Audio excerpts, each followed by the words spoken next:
Okay, good morning everyone. Just on my way to work here, and I thought I would just pass a few comments about the situation and our esteemed leader Boris Johnson. Okay, thought about this for a while, especially since last Thursday when he gave his really big speech telling out all the important measures and all that kind of stuff.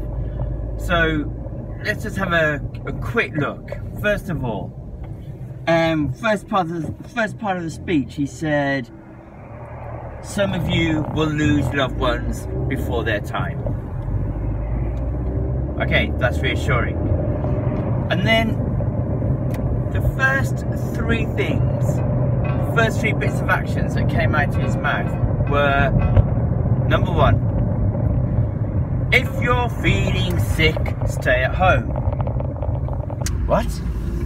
Well, most people do that anyway. If you're feeling sick, you don't go to work. Except for those people who, unfortunately, due to the market philosophy that is abounding, feel that they have to go to work because they won't get any sick pay or anything like that whatsoever. And then secondly, he said, if you're over 70, don't go on a cruise ship. What? Most of the cruise lines were cancelling anyway. Oh, don't go on a cruise ship. Don't go on a cruise ship. Unbelievable. And thirdly, if you're a school, cancel your school trip abroad.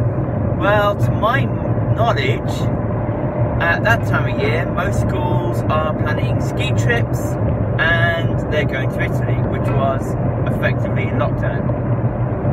So this isn't a rant or a rave, this is just an ordinary member of Joe Public who is reaching out and saying,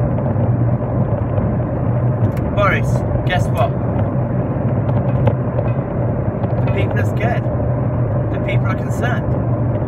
And I'm a great fan of history, and every so often you need that person to come along in times of crisis to reassure people and to be dynamic and to be proactive and preemptive.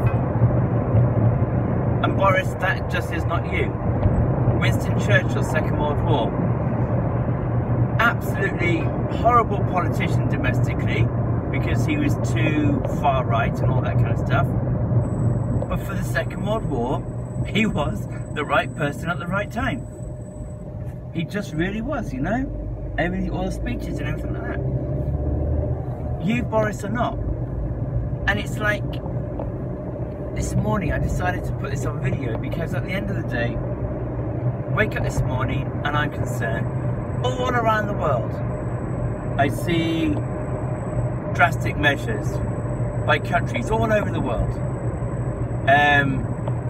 You know, even as far as field as my former stomping ground in the Cayman Islands. They have one death, everything's closed down. Boris, at the moment, you are not inspiring confidence. Everybody I talk to out there is just scratching their head in bewilderment at what the hell is going on. How can it be that 200 countries in the world have got it wrong and you've got it right? That just doesn't make sense at all. And it's not the science. Really, at the end of the day, it's the politics that wins through, not the science.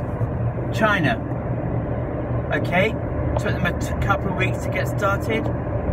Now what's happened? 7 weeks later, looks like they've got it cracked, they've got it sorted, all that kind of stuff. South Korea, again, now they're not recording any new cases because they went in hard. They went in hard and fast. And this is what you need to do, Boris. You need to go in hard and fast. Start closing things down. Start doing social distancing. Test everybody. Test absolutely everybody. everybody. That's what South Korea did and China did to work out where the clusters were. Boris, please do the right thing, because people are not impressed. Right?